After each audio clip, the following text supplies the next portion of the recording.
I can't believe I have to be the one to tell you this, but Grease 2 is better than Grease 1.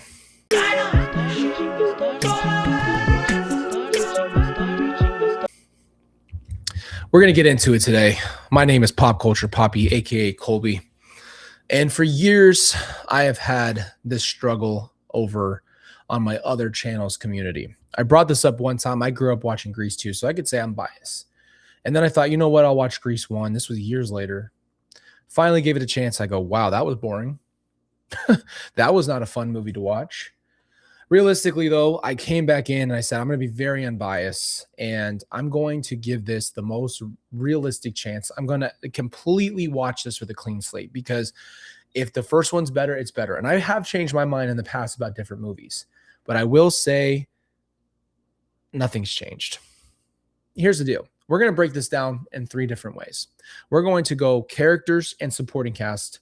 We're going to do the plot, and we're going to rate the music. That is how these movies are going to be rated. And obviously, I'm going to start with your favorite, Grease 1. Now, everybody in the P-Birds looks way too old. And I understand that's how movies are. Actors can be older. But this is diabolical. Okay? We're talking about having to shave between takes with the 5 o'clock shadow we got going on. Okay? So it's just a little distracting, I guess, from a movie standpoint. My only thing. Now, is Danny a badass? He immediately lies about the time at the beach. Now, again, to me, I'm like, okay, Danny's supposed to be a senior. So at this point, having a crush on a girl and not having your friends think you're a nerd feels more like when you're like in 5th grade. When you're a senior, what's wrong with having a crush on a girl, even if she's not the thing you think she is? What I'll say, though, too, is Frenchie, she's my favorite. Okay, she's my favorite in the series. She's the most grounded, and I like her. So you can F off. The pink ladies, they're not cool. Okay, and Rizzo's glasses are way too big. What the hell is even that? I don't like her glasses. And she's a dick. So we'll get to that. Sandy, she gets introduced. She's nice. I like Sandy as a character. She's got some softness to her. You know, she's just trying to live her life. I watched Grease 2 first, but apparently Eugene is in the first one as well. And this guy can't catch a break. And I don't even know what to say. Eugene just can't live his life. I feel bad for the guy. But I'll be honest, he's better in Grease 2. Be honest with that. All right. Here's the problem that I have with this movie. And I'm going to tell you. They tell you basically that the main plot of the movie, they're going to do the dance. So like when you're watching a movie from a storytelling perspective, the whole idea, I really feel like, yes, maybe it's supposed to be the love story, but that is also kind of like just alluded to versus like the whole real plot of the movie that's in the universe of the movie is basically just this big dance that's coming up. So it's like we're living in this high school world and they're all going to do this dance on TV because their high school got selected for something, whatever the case may be. Okay. That's like the main plot. And then really you just kind of have this love story between Danny and Sandy. But all your other side characters are also having their own relationships and stuff going on. So my point is you're not following a linear line because you don't really know. None of you can tell me the real plot of Grease. Like you don't know the actual plot of what the main focus is the entire time. It's really just like, okay, it's a love story between Danny and Sandy. And then you have all the side characters, but there's no plot. It's just a movie. Just saying. All right. Now, the pink ladies annoy me to death and they're not charming. Like there's nothing redeemable about these ladies. I'm sorry to tell you that. Like when they do the Woodchuck song, I don't know. I can't even get through it. I'm sitting there. I'm like, I wish I need to fast forward this. I like Sandy, but why is she with these horrible super seniors? Like, why is this sweet girl just subjected to these whores? They're horrible. They're mean. They're vicious. They're not nice to her. Why is she even friends with them? They're not nice or cool. So that's ridiculous to me. I don't know. I feel bad for Sandy, to be honest with you. Patty Simcox is a lot to deal with. Like she just gets under my skin. And that's not something I want to say about every movie. But when you're sitting there trying to watch it and she's genuinely pissing you off, what are you supposed to do? I don't even want to sit through this movie in the first place. But Patty's a lot. Here's my question is, from a storytelling perspective, I feel like the T-Birds don't really have a purpose. They're just side characters. They're just kind of there for the sake of the shot, not for the overall plot. They serve no greater purpose. They're basically background characters. And you can say that about a lot of stuff, but usually when you're watching character development, like you watch their thing, they provide something to push your story forward. I feel like in this movie, they just are there for the sake of having more people, like to kind of have say certain lines or whatever the case is. They don't really have a purpose. Okay. And we're going to get to the comparisons at the very end of this thing. But first, let me do the movies. Okay. Summer Lovin', it's a great song and it pops. Okay. That's one of the ranking systems. Does it pop or not? Because I'm pop culture poppy. Summer Lovin' as a song pops and I like it. So I'll give it a grade. It pops. Danny lies his ass off. Danny's a little liar. And he acts like he doesn't know who Sandy is. And he just sits there like he doesn't know what's going on, that this girl's crazy. And he goes, "Why don't you look me up in the yellow pages, Sandy?" Shut up. Like, you like her. You were in love with her 10 minutes ago. What is weird? Why are you being weird with your friends, bro? Like, what are you trying to prove? You're a senior. Like, why is it weird to like a girl? That's odd. It just feels like an odd. Maybe it's a different time. I don't know. I'm just saying it feels odd that he's that old and having to hide his crush. Just saying. Sandy doesn't deserve any of this, by the way. Sandy's the biggest victim in the movie. His dance moves, Danny's very wobbly. You want to knees wobbling and everything pisses me right off. He's a wobbler. All right. Gosh, that was a lot of work for me. But I still like Danny. So chill. Don't come at me because I said that. I still like him as a character, but he's wobbly. The giggling while he combs his hair, it just makes me like, musicals are so wild. I feel like musicals just are so unrealistically wild. And I get that's the point. Sometimes you're watching it and you're like, what the hell's going on here? Why am I watching this? Like the fact that you're just like, like no one does that. So I don't know. Maybe grounded a little bit, just a little bit. I don't know. I'm not a musical guy. Oh, Sandy opens up to the group and they know Danny and they just leave her to tell her that they don't know him. Like the Pink Ladies are dicks. They know Sandy. They find out quickly that the guy she likes is Danny and they know who Danny is and they just act like that's not a big deal. Sandy does the worst cartwheel I've ever seen. I can't do a cartwheel, but I can do better. So I'm a lefty. I'm tall, so I don't want to. Okay, yes. Forget it. I didn't practice. I have meningitis. I had a stroke. I had a TIA stroke. I can't do a cartwheel anymore. I did when I wrote the script. Whatever. Anyway, the big rally happens. And then why does Sandy start flirting with Drago? Like, she's just trying to piss Danny off because he rejected her. It's a whole rigmarole. It's just the same thing. It's all whatever. I do like Kanicki's car, and I like that he builds it. Okay, so we're just kind of progressively going through the movie. I like Kanicki's car, and it's cool that it's like a piece of crap that he turns it into. The Scorpion Gang is the exact same gang in the second one. Craterface is the main villain of both movies. So all these haters, oh, Grease 2 is not, it's the same. There's so many people. The principal's the same. There's the same teachers. Frenchie's in it. Eugene's in it. There's a lot of people. And then freaking Michael is Sandy's cousin from England. You're all here with your panties in a wad. The rally finally ends. Then he comes over and she acts. They're like, "Oh, well, Sandy," and he acts like he doesn't even know her. Why don't you look me up in the yellow pages, Sandy? Shut up, Danny. You're a dick. This is what it is. Here's the thing. Rizzo is a menace. She wanted that to happen. She loved the fact. She instigated it to make them run into each other. She wants this all to go down. She's that type. You can tell. And then they have a girls' night. And I'm like, Sandy, I know you're trying to make friends, but the girls' night are the worst. The cartoon part was so annoying. I almost went to bed and said, forget this video. It's not worth it. Now, Chucky, shut up. They smoke a lot.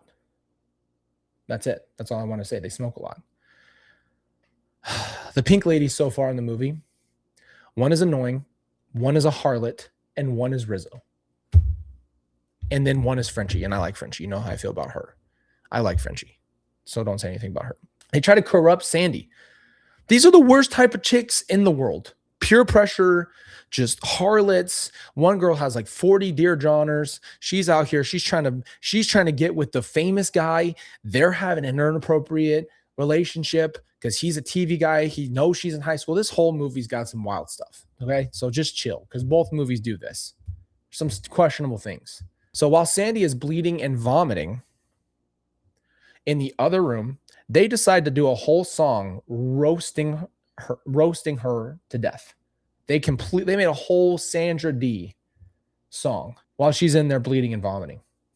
So that's the type of friends they are.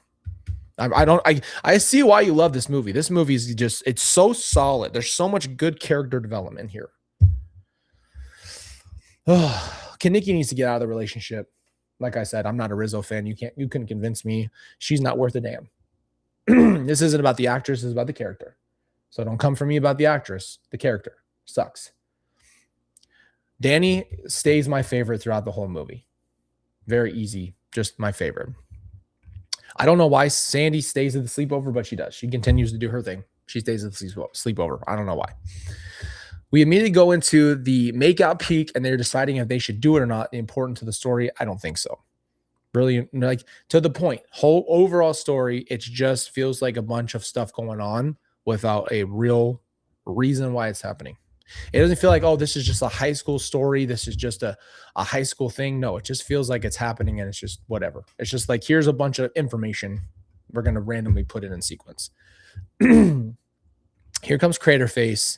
And then he has freaking Nos in the car, like he's part of Fast and Furious. I don't know. That just doesn't make any sense to me. So when we go to the car scene, and I'm just going to tell you my other hot take. I don't think Grease Lightning is a great song. I just feel like while I'm watching Grease Lightning, I'm mostly just thinking to myself, like, when is this going to end? Doesn't pop for me. It's just kind of there, you know? And I think a lot of people are just way too nostalgic with this movie. His dance moves go crazy. Danny's just up there with his knees. They got a bunch of go-go. I mean, I did this in a play in 9th grade. I did the whole Grease first movie, and I did the whole thing. I was a T-Bird, okay? So don't even come for me. I know what I'm talking about. Chicks Will Cream is crazy. Actually, they just had a Super Bowl commercial where they used a song and they cut that line because Chicks Will Cream is just nuts. I mean, this movie's got a lot of innuendos. I like the Danny and Kenickie duo. I think they're good. I think they're good friends. They're like the most enjoyable part as far as brothers go. But the other T-Birds are so irrelevant. It's not even funny. They're just there. They have no real. You could have changed actors. They could be in no scenes and you wouldn't feel any different. Like they mean nothing in this movie. I don't like how Sandy tries to hurt Danny on purpose by using, you know, He-Man as the boyfriend. I feel like that's just a low move. I know she's hurt. But I like Danny, and I don't like that she's trying to do that to him, even though he was a prick. They should have had a private conversation. It's whatever. I know Danny apologizes to Sandy for how he was acting, but he still acts like he doesn't want to be with her in public. Like it's some kind of problem that she's – what is she? Is she considered dorky? Like I don't understand. Like I know you're in your clique, but like in the second movie, it's very clear why the relationships have to be a certain way. But in this movie, there's no real reason why he can't like her. Like she's just not – in the Pink Ladies or whatever. She's not part of that group, but that doesn't mean they can't date. Doesn't make any sense to me. I mean, Danny tries to change himself for Sandy becoming an athlete. Kind of reminds me of the other movie. Huh. That's interesting, isn't it? Same concept. The basketball scene makes me cringe, but I like the effort. He's the worst dribbler of all time, but it's interesting. It's interesting because I like that he's trying to figure out what he can do to impress the girl now. He wants to earn her back. I think that's cute. I like when he just randomly starts trying to hurdle. Like he's just trying to do something and to impress her, but he just keeps getting hurt. Like it just shows you that he cares and that he wants something to work. I like that. Danny asked Sandy to go to the dance. Then they go to the drive-in movie. So basically he's making it up to her. But the entire time he's still hiding her. Like he does not want anybody to know that they're together. Again, I don't understand the reason. They never give you in movie an explicit reason why he doesn't want her and them to be seen together. There's never an explanation. Rizzo has an evil look in her eye because they pull up and they ruin their date immediately. Rizzo's evil. She just is the whole time. I'm like, what is wrong with this chick? She always is aware. Like Rizzo has hyper awareness that she's going to do something bad. She's so aware of the situation around her, and then she chooses to do the wrong thing. I don't know. I just feel like she's the worst. Then they go to the diner. You know, they're hiding, whatever. And then they all leave the diner. Frenchie's left there with her pink hair. I don't like beauty school drop out. It doesn't pop for me. I skip it every time. It goes way too long. I'm not a fan. And how many times did it take for that bubble scene to work? Tell me if you know. How many times did that take? That bubble scene is crazy.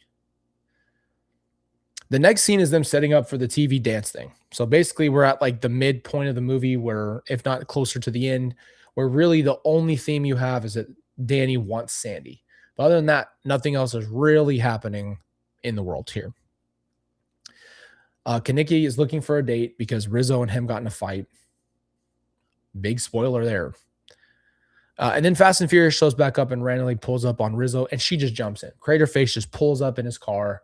Get in here, chick. She just hops right in. She's that kind. She's that type. The dance starts, and then the harlot friend is obsessed with the TV guy. I'm telling you right now, she's so on his junk. It's crazy. And he's a grown man, and she's like supposed to be like, what, 17? I don't know. She's in high school, and he even knows it. He mentions it. Oh, I can't be with us. It's like disgusting, bro. What the hell going on here? They start the dance, and then Danny goes crazy with the arms. He goes nuts. This is a good scene, though. I like this scene. This is a good part of the thing where it's like kind of shows the theme of the whole movie as far as the relationship goes. That's pretty much the only theme, which is where he's kind of like self-absorbed. He wants to be with Sandy, and then the girl comes in and she goes just crazy and does her salsa dance with him. They just go crazy together. So they show the dateless one, so the whole thing feels like a real dance. Like there's a big scene. There's world building at the dance, so you kind of see how it goes. Kenickie and Craterface swap girls at the dance.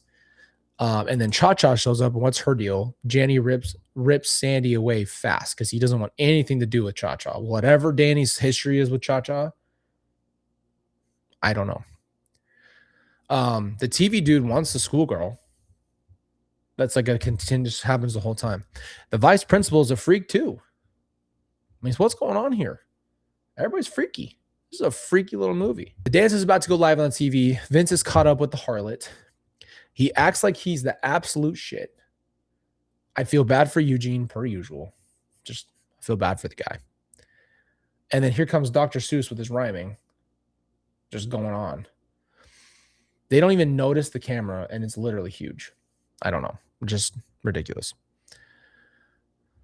The hand jive starts. It doesn't pop for me, but it's not a bad song. It's not a bad song. The dancing isn't bad. I just don't care for it at all. It doesn't really make me feel like that's a classic, you know? They're very aggressive, though, in this scene. I mean, it's like they go, and then they just have like, they're having trips. Like they all just, they go feral in this scene. You watch it again, they go feral. So Danny leaves his girl, ditches Sandy again after everything. After all this crap, ditches her again and goes straight for Cha-Cha. Frick Cha-Cha, brother. She's not even that fine. They all plan on mooning the camera on live TV. So that's a big plot of the movie. They go back to the movies at the drive-in. Sandy's in the back with Danny. There's no context yet. He thinks it's funny when he absolutely wrecks Sandy trying to get his ring off. He just pops her and he starts laughing to himself. And it's just like little things. I'm like, I don't understand the creative reason for that. He gives Sandy his ring, but it wouldn't fit because of sizing, but okay. Now Riz thinks she's pregnant. But who knows who the baby is. The TV guy tried to roofie the harlot. Just so we're all clear. This is part of the movie. Danny is trying to be smooth. And then Danny and Sandy break up. He breaks into song. Of course, he has to break into song. And he breaks into song because there's a really loud movie going on and he hops behind the screen and ruins the film for everybody else. What a prick. I mean, he's just behind, like, the movie projection's going this way, the screen's here, and he's just back there he's so sad. Sandy broke up with me. And he's just dancing, like ruining the movie for everybody else. So then we go to the racing scene. Okay. The Grease Lightning car is dope. I like it. Okay. But before that, I forgot. So you have the Rizzo song, and the Rizzo song is horrible. I don't like Rizzo at all. So why would I want to listen to her song? And then the Grease Lightning car, it's dope. It pops. I like this. I like the car. I told you that. The racing scene's dope too. The knockout scene for Kaneki, it's a little much. I mean, the door opens and just knocks him the F out, but okay. So now we have to have Danny drive. We had to put Danny in the driver's seat. Danny in the driver's seat. Danny in the driver's seat. But now we have Danny driving. Okay. Here comes Sandy and her Sunday best. She wants to watch the race. Her man, that's not even her man because she's over there with Thor, you know, whatever. She wants to come show up. Crater Face homie goes Twisted Metal and tries to basically shred the tires. He has like blades on his thing. Like they're basically just racing in a gutter, but whatever. Danny just hits a jump and then Crater Face just like gives up because he like barely spun out. Like that's it. Like there's all Danny had to do is hit that thing and then it's over and Danny wins. Stanley starts crying because Danny won. So she's like, Frenchie, can you help me? Then we just go straight to the next scene because this has no pacing and just goes straight from one point to the other. School's out. They all head to the big fair. Kaneki and Rizzo get right back together, and they both just this scene just doesn't make me happy. I don't want to see them get back together. Kaneki is a good guy, and he doesn't need a Rizzo. Okay, trust me, he does not need Rizzo in his life. Danny shows up in a Letterman jacket. He's trying to be someone else. He's all whatever. And then guess what? Here comes Sandy, the badass. Full leather, just, you know what I'm saying? Like, just, she's totally, now she smokes, by the way. She just smokes. She's got curly hair, heels, leather, and smokes. I don't know. We break into song. This song, it definitely, the one that I want, great song.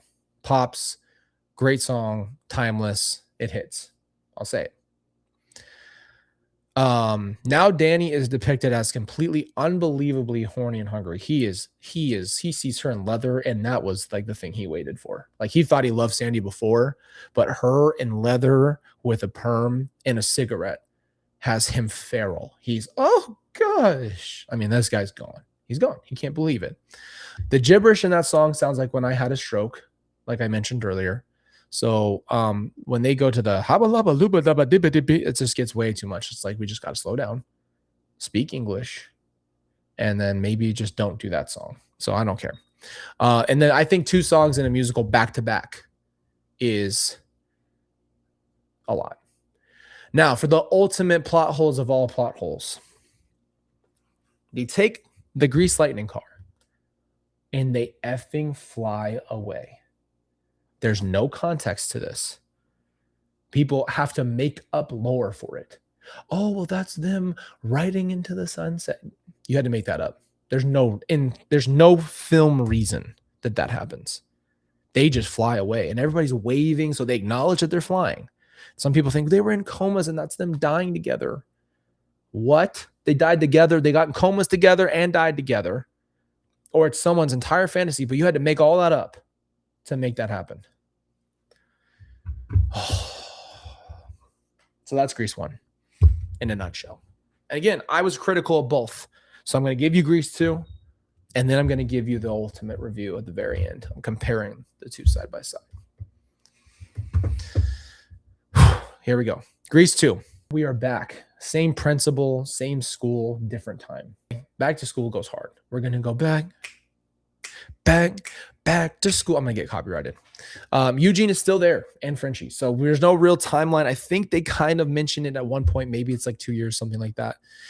They kind of mirrored the exact Pink Ladies. So it's very unoriginal. Very unoriginal. The T-Birds, though, are way better. They do have a Kaneki ripoff, but each one of those characters gets special scenes throughout the movie where they actually have time to be part of the story. Okay. They get scenes just to themselves with their girlfriends, and there's a whole world building with them as a storyline. Okay. They all have more scenes and talking lines, and you get to know their characters. It's a big deal. Michael enters, and he's Sandy's cousin. I think this is kind of dumb. I think to try to make second movies that are so close to the first ones to give us nostalgia is like just make the best story. The Grease doesn't have to be like exactly what you made the first time. Like you can make it a little bit more original with the same concepts. You know what I mean? Frenchie comes back and basically is on tour with him. And the Pink Ladies are kind of nerdy. Like they're not stunners. They're not like, oh, these are the type of girls that run the school. These are like, they're kind of dorky. That's just what it is. They are. Frenchie comes back to Rydell just for chemistry because she wants to be in beauty school and she failed beauty school. So she comes back to high school, but this isn't college. So how can you possibly come back to high school just to do chemistry? I don't understand that. Anyway, whatever. The T-Bird Pink Lady thing is very heavy in this movie. Like the reason why the pink, like the guys that are T-Birds, they have to be Pink Ladies and T-Birds have to date each other. Can't really date outside of those two gangs. So I'm like, that to me at least would make more sense of why Danny wouldn't have been able to be with Sandy, so he had to pretend he didn't like her. But that didn't exist in the last movie. There was no like reason. In this movie, there's a literal reason. Like you don't date outside of T-Birds and Pink Ladies. Like they can't date anybody else except for people inside of those two groups. So that just at least makes more sense. But it's very heavy. That's the reason why. I love Michelle, but she's definitely over the top in this movie. Like she's super, I don't know, she's a lot. I love Johnny and I'm biased. I think Johnny is just a great leader of the T-Birds. He has a lot of charisma. He's funny and he's just enjoyable. I just like him, honestly. And I'm biased.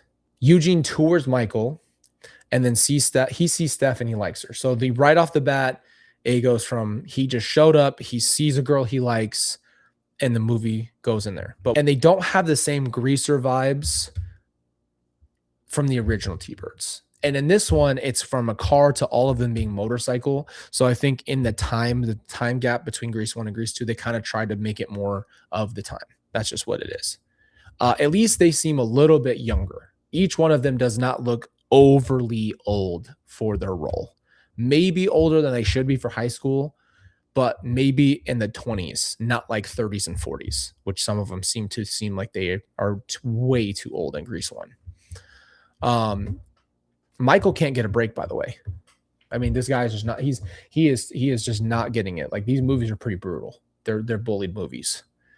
The twins love Michael and they mimic that preppy girl from Grease 1. So there's a lot of themes that they basically just rip straight from the first movie to give you like the same feeling. So that girl who like comes and sits over there and she's all preppy, there's two girls that basically take her role over and they're twins. Michael starts to like Stephanie. So Stephanie's the other main character.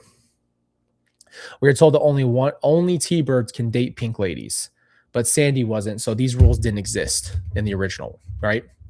Craterface is now a motorcycle bad guy. He looks like the Terminator. How old is this motherfricker? How old is this guy? He's not even in high school. Now it's been years. So he's obviously way older and he has a whole gang and he F's around with high school kids and scares them. And he's like a villain, like a whole villain, like not just like a guy from another school that's like, you know, you're in like battling with, he's like a villain. He's like laughing like a villain. He's weird. There's a weird motor gang tension. I don't know. This is like a thing. Like that's the whole part going on with the T-Birds versus these guys. It's like a motorcycle gang tension between the two. But thematically, you're following Michael, who likes Stephanie. They're in high school, and all of the characters have a bunch of development. So you know that the main story of this movie is going to be the love story between these two. And then everybody else kind of has their moments. Pacing so far is really fast. There isn't a huge story. There isn't a really big storyline, though, other than Michael liking Stephanie. That's pretty much the main theme of the movie. It feels like there's a lot. Let's Bowl, when they go to the bowling alley, it pops for me. No, it doesn't pop for me. Let's Bowl doesn't pop for me. It just kind of goes. It's just like it's getting on. And then there's a lot of really this movie's very sexual innuendos. There's a lot of just references to sex in this movie. It's very sexual. I don't know why, but it just seems like really over-sexualized for high school. I don't know. It just feels like everything is about that. They weirdly have this 12-year-old girl in the Pink Ladies gang who's like part of it, but she's like being groomed. She's not really in it. She's like someone's sister. and she's just like there, but like it's like inappropriate for her to be there because she's too young to actually be a part of the game. I don't know. It just doesn't make any sense. They have a spinning contest like mid song. Like there's just a scene and they just spin as fast as you can spin. Just go. Just like the scene was put it on fast forward and spin. Let's all see who can spin faster. I like how in this story though, Michael has a character development. He's trying to be more American. He's trying to earn the girl. So the focus feels like that Michael likes her and he's the main character, but the side characters have good development. That's all I say. So then all of a sudden, Michael walks in. Steph's in an argument with her ex-boyfriend who's in T-Bird. They're talking about, Steph saying, I'm not a trophy, whatever. She's trying to prove her point. They said, make out with the next guy that comes through the door. And the old guy comes in, and then Stephanie just grabs Michael and just kisses him. Just teases this guy to the nines. I mean, out of nowhere. The girl he wants to impress just makes out with him and leaves. He's like, what about that? That was very good. I don't know, it's not in English. That was very good. No, hold on. That was very good. Very good indeed. I don't fuck it. Pink ladies in the biker gang is a big deal because that's their code. So you got to be a biker's girl. This is Michael's whole dilemma. Okay. He finally runs into his dilemma. So the plot now is that Michael needs to be a biker. Michael motorcycle, baby. The woman teacher, Miss Mason, is very, very friendly. Very sweetheart. She's not overexposing her chest or anything. She's just a great gal. She's just there. Another plot is the talent show. The talent show and the TV dance, very similar thematic of like the main thing that's going on for this school. Like pretty much all they do is have some kind of like dancing thing or some kind of thing that happens in coming up that they have to prepare for. Now, I don't know why I never noticed this, but one of the plots they actually plant is the reason why you want to win the talent show is that you get 100 long playing albums. Now, again, I don't want to be rude to people who are obviously know what that is, but I'm just assuming that that's 100 records that have all the songs on them and you get 100 of them. I don't know, but I'm assuming that sounds like a big deal because you want to listen to music. So they all want to win it. That's the reason why they all want to compete. Anyway, Michael is the piano guy for the talent show because that's his talent and he's helpful. You got to love this guy.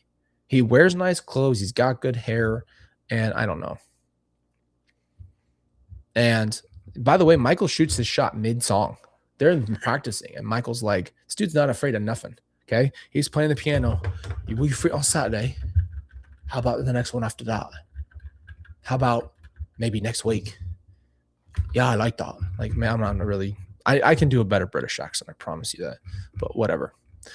He shoots his shot. She says no. He asks her for a hamburger for the day, then the day after tomorrow. Like he's very persistent. And then she tells him it was just a joke when I kissed you. That's got hurt. I mean, like I kissed you for a joke. And then she breaks into song to Cool Rider. Cool Rider made me fall in love with this woman. Watching this woman literally sit there and go, I need a cool rider right in front of him. And he's just watching. And then the only problem is at the end, she ruins it first off because I need to see. She like just gyrates out of there and everybody's walking by like it's not happening. I don't know. That's like a psychotic episode. I think it's okay to look at her and just be like, hey, that's a little much. But the song pops. Okay. So current Michael, though, is not good enough. He's not good enough. He's not the one she wants. She needs a bad A. This is why I like this story. Are you ready? She wants a very specific thing. It's not Michael. So he just watches her dance. Michael he basically contracts a whole plan that he's going to become the thing she wants. So Michael starts doing homework for the T-Birds. And in this time, you kind of get the different development for all the different T-Birds, which is, again, I think you care more about characters that you actually know something about rather than just being on the side. Like, you don't just like them for being there. You like them because you know something that's going on in their life, their relationships, things like that. He basically gets a motorcycle and slowly pays for it and then is like building it himself because he's so motivated to get his girl. I was a chunky kid and I always wanted to be the cool guy that did something cool. So I don't know. But he's making solid money. It's like $5. They're like giving him $5 and he's making decent money. And he also does his homework at a nuclear fallout shelter, which is just fun. I don't know. I like these scenes. I think they're cute. I think they are, I don't know. They're not annoying. I don't know. They're just whatever. Kind of just gives you more world building of like a high school kid trying to make money, the nerdy quote unquote kid doing people's homework so that way he can make some extra cash to get the thing he wants. I don't know. The next scene is about the reproduction. It just turns into a whole song about reproduction. It's just kind of a lot. Like it didn't need to be there. We could have deleted that whole scene and nothing would have changed. We could have replaced that with more character development, but we went for that. So I don't know. Mrs. Boob pops in to seduce the camera while we break into song. Okay. Reproduction does not pop. It's skippable. It doesn't need to be a part of it. Again, I have to keep saying it, but this is an overly sexualized movie for no reason. It just kept getting reiterated as sexual. So, and then they like switch gender. So the guys all are on one side and they start singing like the girls. Like it's supposed to be funny. It's not funny. It's a waste of time. Finally, Michael gets his bike. And this is why I personally like the movie. Again, he builds it from nothing, fixes it up, and then learns how to ride. And they show him actually breaking and not doing it. So it's a ton of character development and motivation for your main character to have a reason why he wants to. It's kind of like what Danny was doing for Sandy, in the same regard, like trying to figure out how to impress the girl. So those are the two parts of both movies that I like a lot because it actually gives you character development and motivation for the character. I like that a lot. It's more of a dirt bike though than a motorcycle. So we have to be fair. It's not really like a bigger motorcycle. Like this thing can jump crap. Frenchie just shows up because she needs more scenes. She's here. You forget that. So she has to pop in. But I like that she's kind of like Michael's friend. It's kind of fun. Anyway, we pop back into talent show practice. Also, Grease has no people of color, like at all. Like this is an absolute Wonder Bread fest. It's mostly just people who are white. So I'm just saying. That's something I was knowing. Next song comes into T-Birds called Prowling. This is my personal favorite. I have listened to this song in the car. I love this song. It just goes hard. I don't know why. So, and already at this point, I feel like this movie has more of a grounded plot in character development across the board. Now we go back to the bowling alley. So this is where they're going, like their hangout spots, whatever. Crater Face shows up as an 80s villain. He's in there laughing like in Shark Boy. I don't know. He's just odd. Okay. Michael shows up on his dirt bike and does a bunch of tricks. He's just jumping shit. I'm like, it's crazy, right? Who's that guy is just too ridiculous to work. This is the song where they go, who's that guy? Where did he come from? Like, it's just kind of like, it's super corny. It's just like, it'd have been cooler to show the scene without the song. But I know it's a musical, so you got to throw it in there. But then he goes in, what would they say if they knew it was Michael? Like, it just kind of ruins the moment. But I like that he shows up. He's like this guy in like with goggles. He got a Superman, Spider-Man vibe to him. Okay, he just shows up, tears up the thing, gets all the bad guys out of there, and then he jumps the car because the police come and he goes, he's got the visors, I guess, over his eyes. They also think he's just absolutely a badass for like just showing up and just doing tricks. Stephanie's overly in love. Okay, that's a criticism. She's just like, that's him. That's the one I want. I mean, it's like you just saw him for 30 seconds. Dude just rolled in and it's just like, that's my guy. That's him. I'm going to stick beside him. Like too committed too fast. But I love the thought of a nerd having his day. He got his revenge almost. Like he's like, I'm finally going to be cool. I like that. I like that a lot. Steph is reckless, by the way.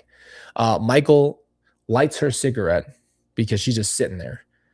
He doesn't even smoke, so why does he have a lighter? I don't know. Don't ask me all these questions. It's just got to be a cool moment. So he just pops over. Okay. He randomly jumps a car and he's out of there. Now, the next scene is Frenchie's like, the inside scoop that Stephanie was knocked her socks off. Like whoever was at that bowling alley just blew her socks right off. But he's not able to tell her it's him. He wants to, but he can't. So for whatever reason, we keep the tension that Stephanie's in love with the alter ego of him, which is kind of like Spider-Man. I'm just gonna say it. I like that. Mary Jane is in love with Spider-Man, doesn't even know why. She just knows. And then finally, you find out it's all one guy. Hell yeah. Hoorah. Michael can't go talk to her, so he's too scared. Our next scene, DiMunchi heads to the Fallout shelter to have teen sex and sing songs. This scene is very unnecessary and could be fast forwarded. Again, character development, sure, but they say let's do it for our country, and the whole thing's about like having sex for your country. I'm not even get into it. Don't ask me. I don't know why Michael let them in and have the access, because that's Michael's place where he does homework in the Fallout shelter. The Boyles are listening, and it's just a wild scene, so just skip it all the way. They'll do it for Disneyland, the Grand Canyon. Why do they need you to make love? Like, why does Disneyland and why does the Grand Canyon need you to make love in a Fallout shelter? So anyway, skip it. Next scene, Steph is working. She's at the gas station. Okay. Guess who pulls up? Michael. She doesn't know it's Michael. Badass Michael, masked Michael. He changes his voice all low. He asks her out. You busy? Why don't you come ride with the real one? Pretty much what he sounds like. Maybe a little less. So she just abandons work mid-shift, just effing doesn't know him from Peter Griffin, and jumps on the motorcycle, holds on tight, and she's sticking her legs out the back of the motorcycle, which I'm pretty sure F's up the equilibrium, and they just take off into the night. I think that's insane, but whatever. So it's supposed to be cute. They go up to the sunset, and she gets in front of him, and she's straddling him this way while he's driving, which is incredibly dangerous. And they just are making out. She has no idea who he is. I understand the mystery, but ladies, don't ever do this. Ever. Damn. Come on, Steph. She doesn't even know him, but F it. Who cares? I don't like that she can't tell. It's literally just goggles. It's the whole rest. Like, literally, this is what it's like.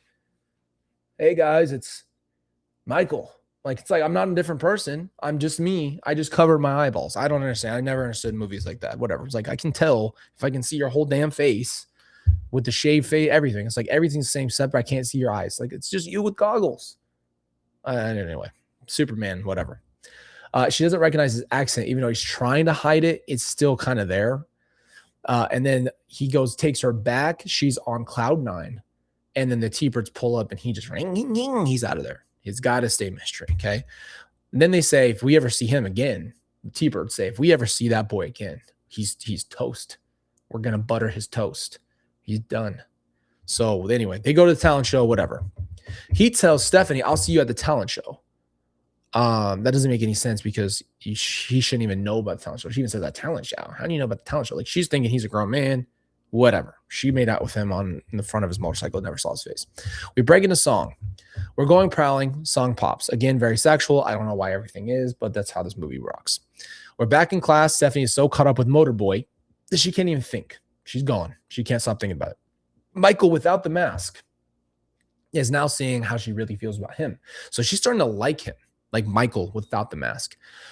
Michael is not charming, by the way. Nothing like Danny, with no real charisma, and he's pretty bland. So I'll be honest, like, character-wise, Michael just isn't charming. You're not like in love with his character. I like his character arc better, but as far as like each scene, Michael's very flat, very flat. And then finally, Stephanie starts confessing about Mystery Boy to Michael. And, they're having their burger. Michael's there trying to help her with the essay. They start talking about the Pink Lady Code and how she can't date anyone else who isn't a T-Bird. So it's like finally, I think, fully said to Michael himself. And then you can see Michael in the parking lot on the same black motorcycle she was on in broad daylight. Michael drives as his normal vehicle. So she doesn't recognize the motorcycle at the diner that he rode it on. I don't know. Whatever. We'll just pretend we don't see it. Next scene, Michael singing and is all sad. Very unnecessary scene. Okay. Very unnecessary song. I don't know. It's just a solo song for him for the first time in the movie. We had to put it in there for him. The next scene is the talent show, and guess who pulls up? Michael motorcycle. He pulls up, and the chase starts with the T-Birds. They said, there he is. We got to get him. We don't want this guy around us. So they chase. We just did a chase scene. Michael literally jumps to his death. I'm not kidding. He drives off a cliff. Like there's a construction site and a cliff, and he just hang, disappears. He's dead. Everybody knows he's dead. There's no way someone can make the jump, whatever. Steph starts bawling. Her mystery man is gone. It's over the top. She didn't even know him. She made out with him one time on a motorcycle on the sunset. She doesn't even know who he is. Couldn't mourn him if you wanted to. You couldn't put flowers on his grave because you don't know his name, do you? You harlot. The Pink Ladies keep telling her he's fine. But they're like, there's no way this dude can make this jump. He's dead. He fell into a hole. It was an odd scene. Really just unnecessary. It would have been better had he just ghosted. Like, so fast he got into ahead of them, they never saw him. It'd be better than that than the stupid jump. The talent show is really over the top, but you're not going to be bored. So I guess that's what it is.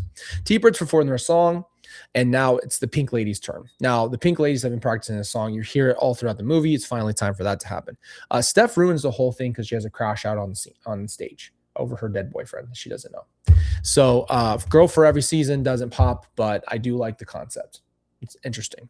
She sits down mid-performance, breaks the song in half, and then turns it into the Angel Rider, and basically she's singing to her dead boyfriend, and she's like totally zoned out, and then she's singing at the top of her lungs, and there's Michael in all white with a white motorcycle now, not black, it's white, and he's basically dead. He's like, I'll be there for you. It's just this, cut the whole thing. Stupid. It would have been better had she just been concerned that he disappeared and that she knows she'd ever see him again rather than thinking he died. Come on, writers. That just makes more sense in any context.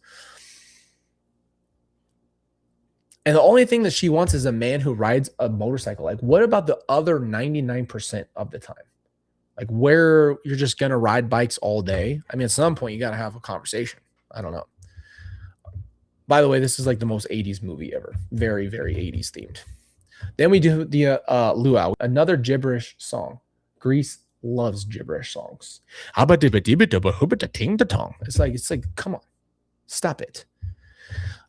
So Steph and Zanoni have to do the king and queen in the middle of the pool. So he gets picked as like Luau king. She's the Luau queen. I don't know. They have to go in there. Here comes Craterface. He comes to ruin it. He's not even in high school. This has got to be a 20-year-old. He comes rolling in. He's a bad A, and he ruins the whole thing. So they come in the storming place. They ruin the Luau, which is like total vandalism. Totally could call the cops. Guess who shows up? But he does one thing that you couldn't believe. He does a wind up, breaks his balls, and jumps the pool.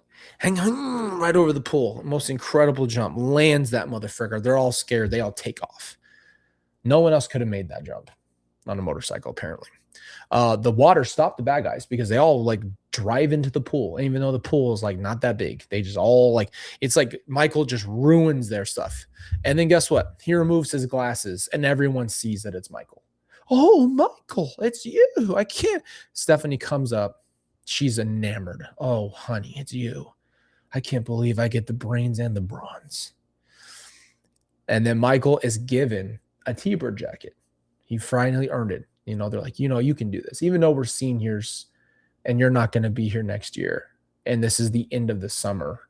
Like the summer's break's coming up. So school's over forever. You're T-Bird. And congratulations. You can date Stephanie as if they weren't always technically already kind of together. I don't know.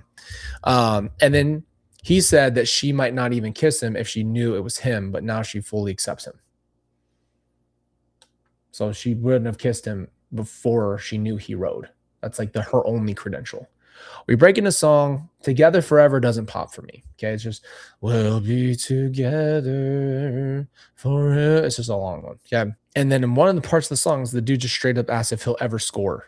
Like that's just part of the line. He's like, will I ever get some? I think it's a little bit over the top. They graduate, but guess what? No one flies away in a car. Surprise, surprise. Anyway, here's the movies compared together. I like Danny better as a character. He has more charisma. I like Michael's arc. I like the character development in Grease 2. I think Grease 2 has its flaws, of course, but I feel like I could tell you the plot of Grease 2 compared to the plot of Grease 1, and that is why I think it's a better movie. You can argue with me in the comments. I love you. Pop Culture Poppy out.